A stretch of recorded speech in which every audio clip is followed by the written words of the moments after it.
we want to provide better stats, pro-level stats that really matter to teams beyond goals and assists. And we want to up their game when it comes to content, sharing and capturing matches. And there's one other problem that we address, and that is just the team logistics of it. Make lives a little bit easier. Although that's not a core thing, it's just the thing that we help coaches solve so that they have more time for the things that really matter, which is get more out of their game.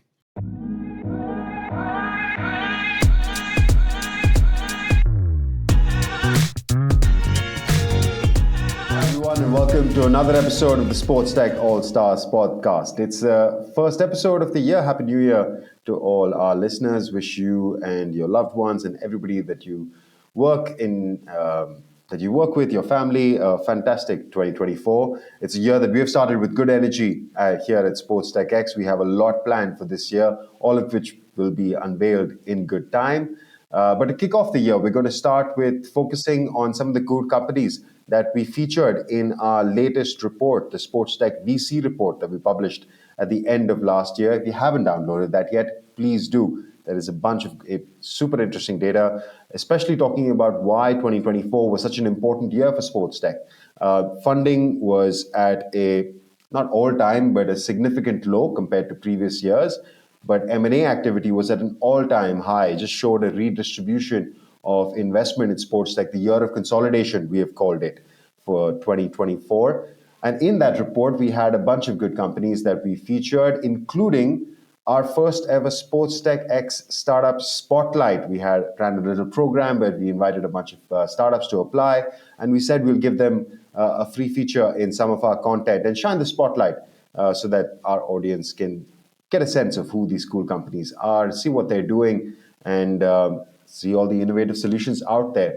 The winner of our first edition of the SportsTech X Startup Spotlight, I should say, is our guest for this episode. A great way to kick off our podcast lineup for the year. I have from Mingle Sport, their CEO and co-founder, Freek. Welcome to the show, Freek. Thank you, Ron. Thank you for having me. And I'm very happy that I'm finally on the show. I've been listening it from whenever I started in SportsTech, which is, I think, for 3 years now. Well, that's a bit of a slight compliment, shall I say, the fact that you're an avid listener. I'm proud of that. Mingle Sport yourself, and I'm a fan of what you've been doing. We've met, I think it was a little over a year ago. We met in St. Gallen, right, at an event where you were part of a similar competition run by the St. Gallen University. And Mingle Sport, which is essentially a grassroots app for football players, for coaches, for fans. I will let you explain it to us better. So why don't you kick us off with that? First, I want to know more about you as a person, your background and how you set up the company, and then take us to the story of Mingle Sport. Sure. So my name is Freek. I'm 44 now. I'm a father, a husband, and an active Strava user. You don't have to show off how young you are, Freek. We all get it. Like, it's fine. Okay.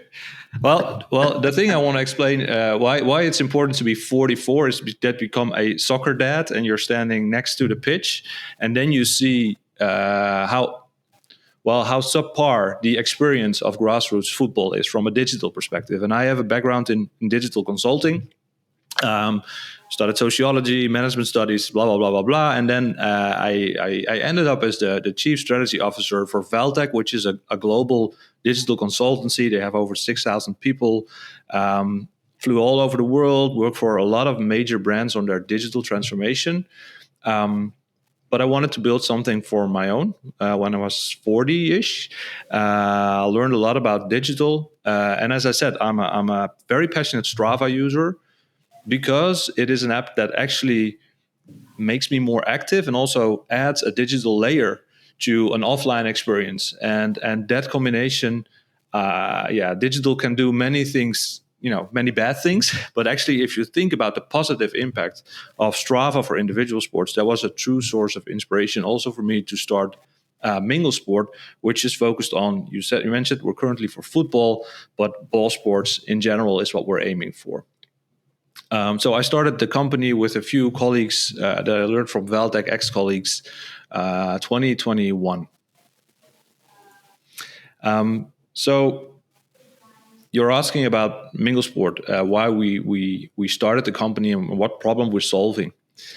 I think let's go to a pitch at any grassroots event in the weekend for either young team or the senior team. These kids are playing FIFA at home. They're talking about player cards. They're watching professional sports, and we're talking a lot about more stats and cool content. But for grassroots, still in 2024, it's very subpar. So there are hardly any stats that are tracked beyond goals and assists, and content made is it's with mobile cameras, or there might be a static camera, but who can access it? It's all the experience itself. It's more chaotic, and teams are coaches especially are very focused on getting the basics in order with team management and so on.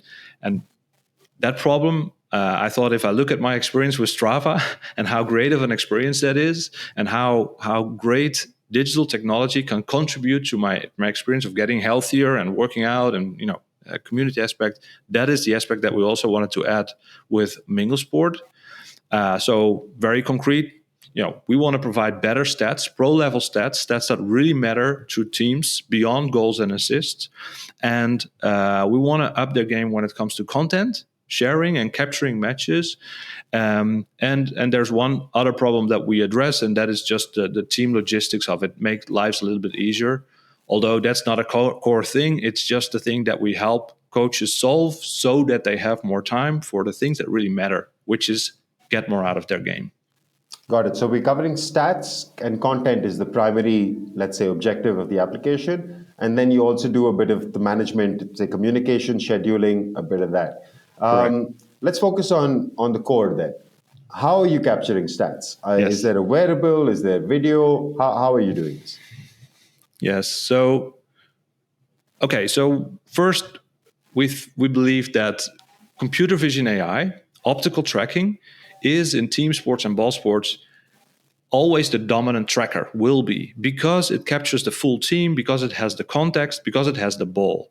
Wearables are great to provide specific stats that are important to measure your distance, maybe your shot speed, but cannot get the full context. So first decision was we go for optical as the dominant way of tracking, and then obviously user-generated content, because scores, they are put in manually. There are lots of things that are put in manually.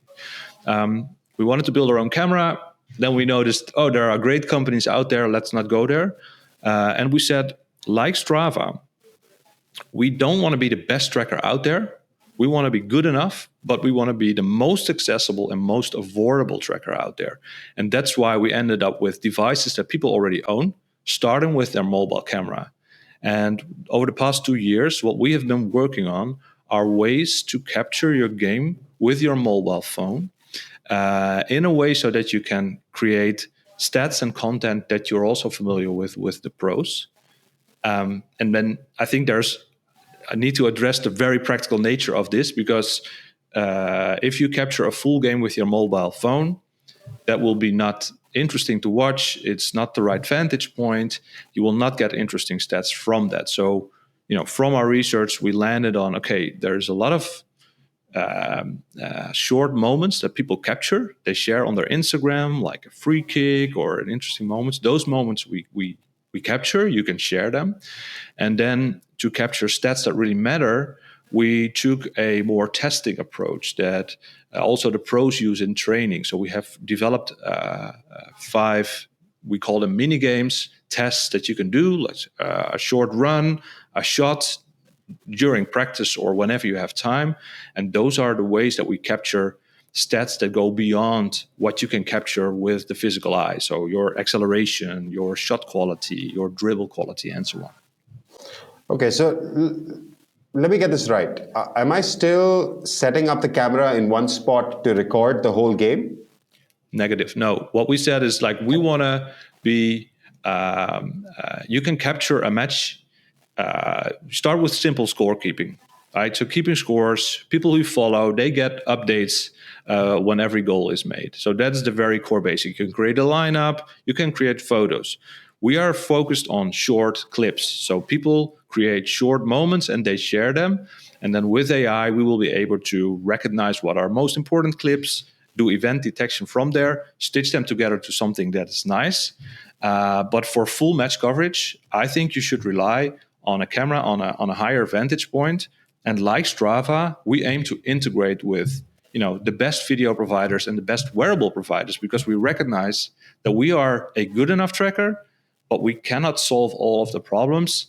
But we have the social graph. So we have the team, followers, parents, and the whole context of what actually happens on the pitch. And that's also why we started with the very basics, the scorekeeping, keeping track of training attendance, scheduling, all the stuff that I think most people will use a tool for. But we added that as a layer to add the experience of content sharing and gathering stats. Got it. So the core IP is in the software, right? So first of all, there is no hardware component. You're willing to integrate with whatever camera solutions that anybody might be using. Yeah.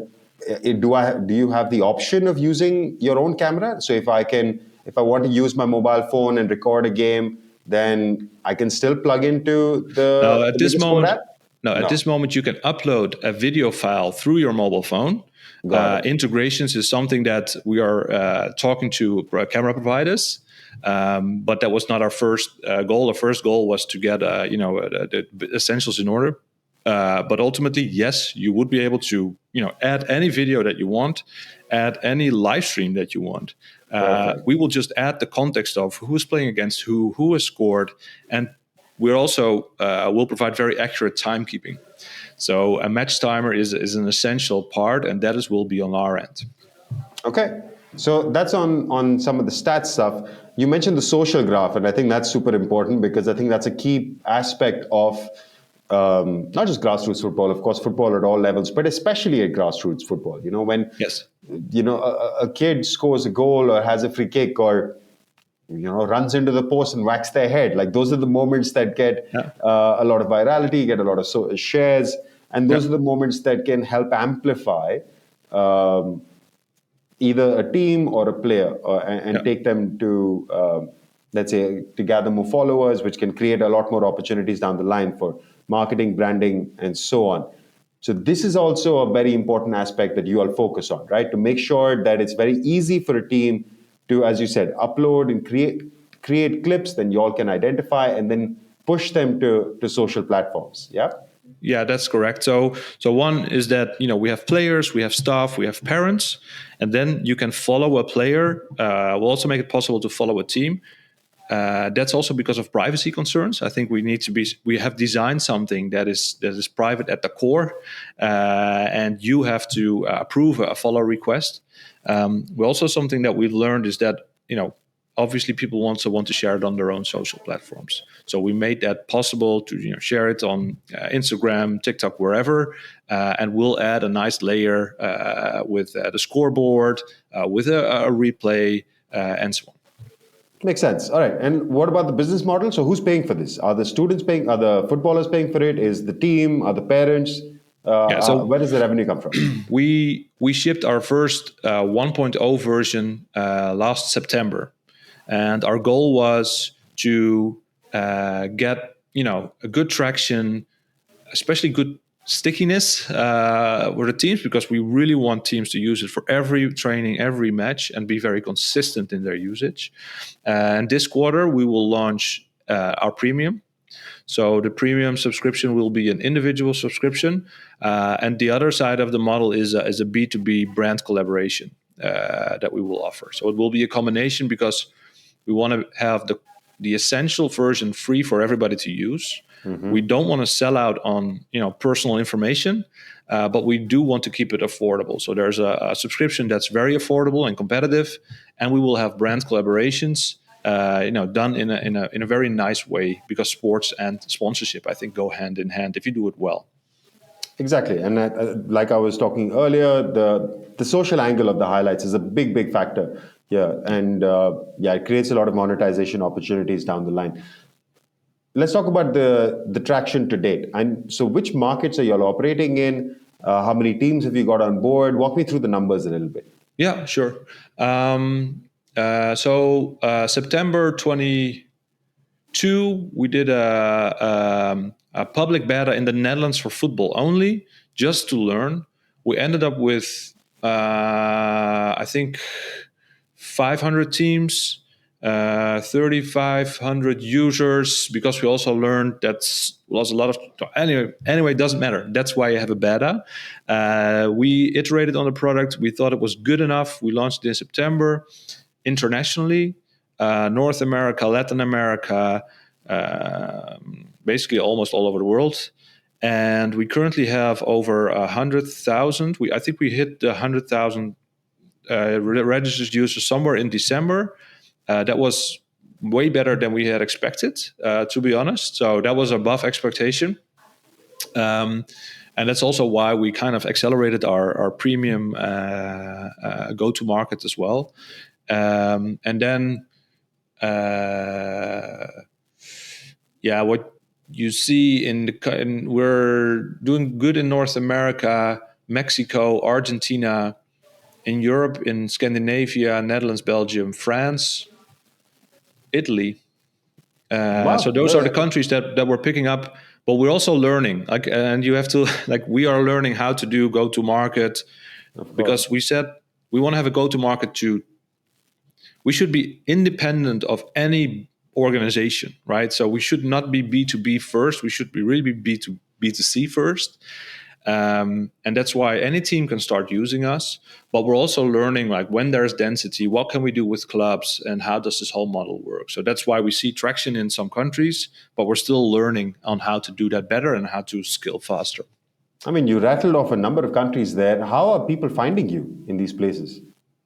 Yeah, so we translated it as well.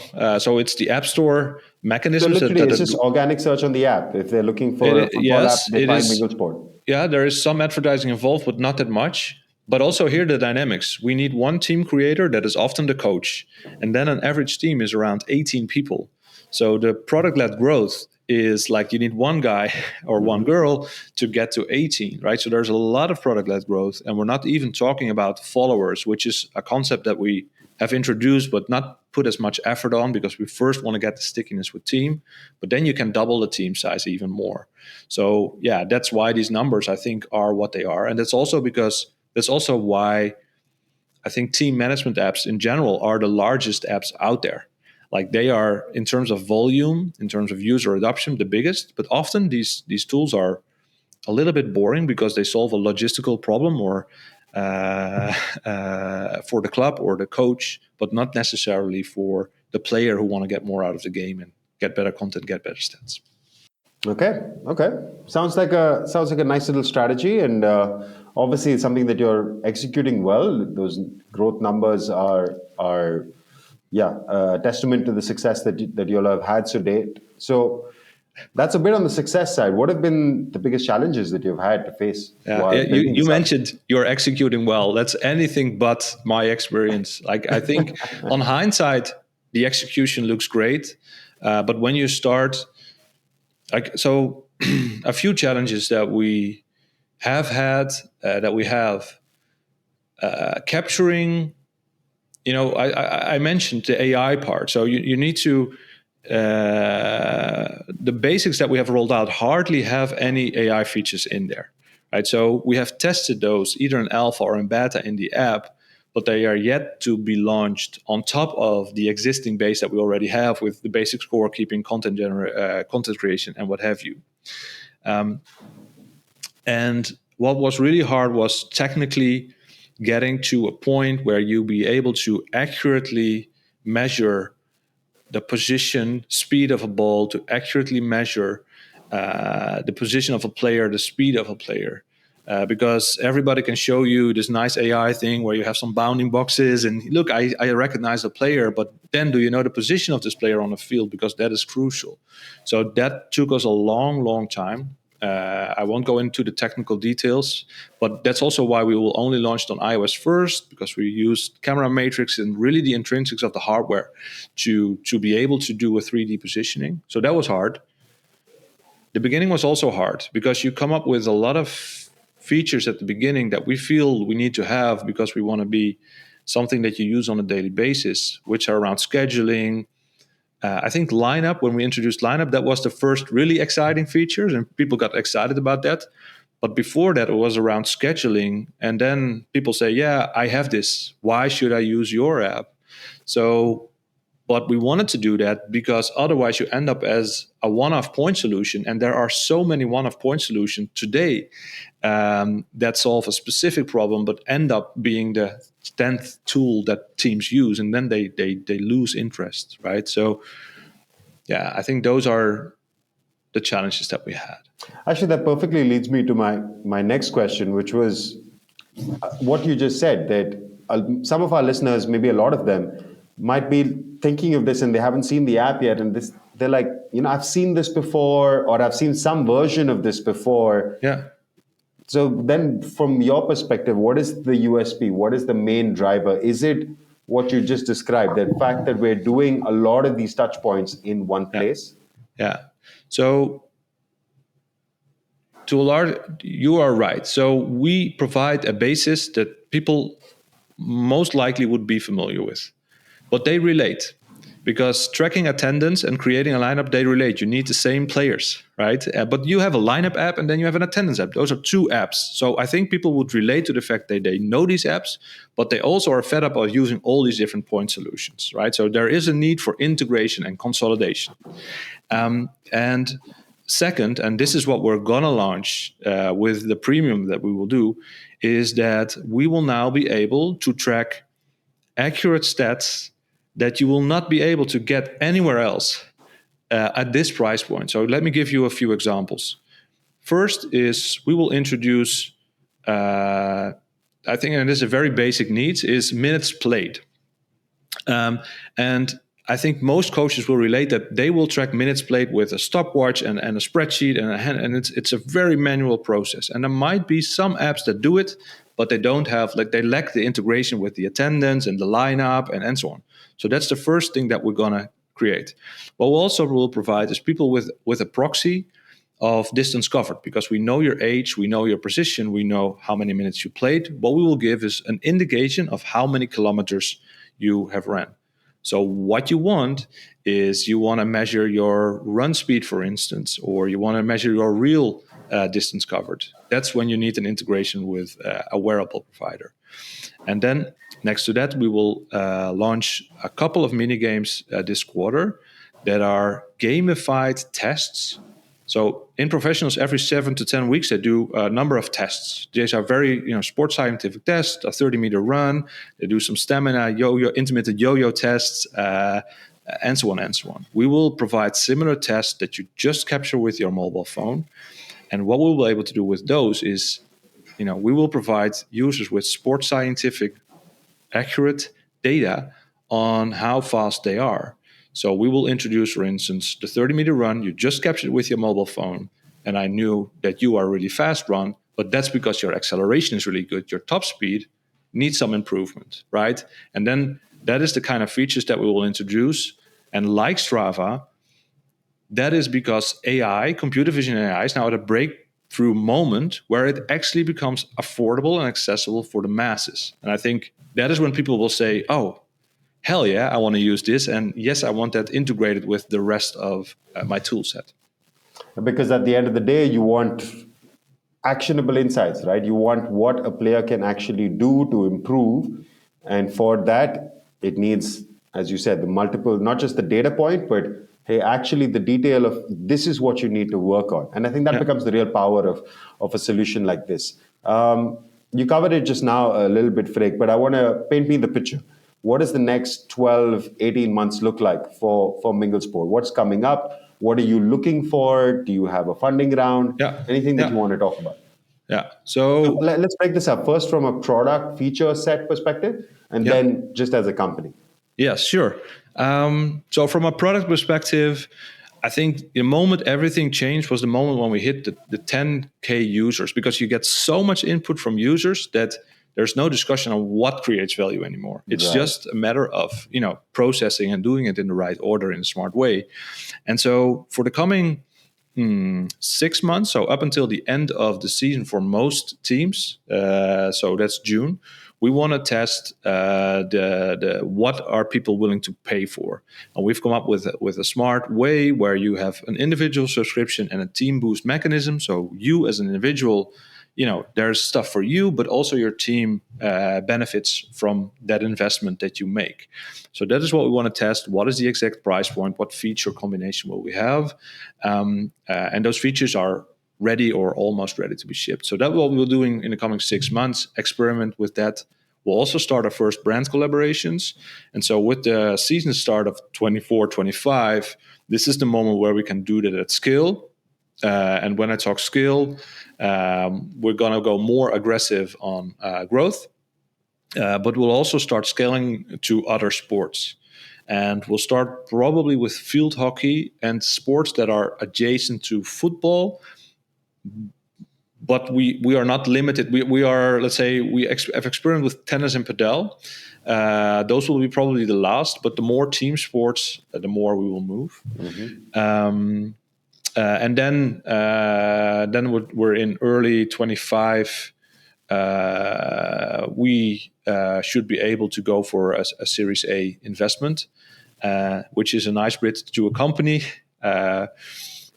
We need to close a bridge round, not that much, but because the traction is good, but we want to get the momentum of the season start of 24-25, because we think we can prove more aggressive growth benefiting from that season start. So right now you're looking to raise a bridge round with a Series A to follow sometime in Q1, either Q2 a second seed or a Series A. It depends on where we are exactly and how aggressive we can grow from there. Fair enough. You want to share any details of what you're raising right now? How much are you looking for?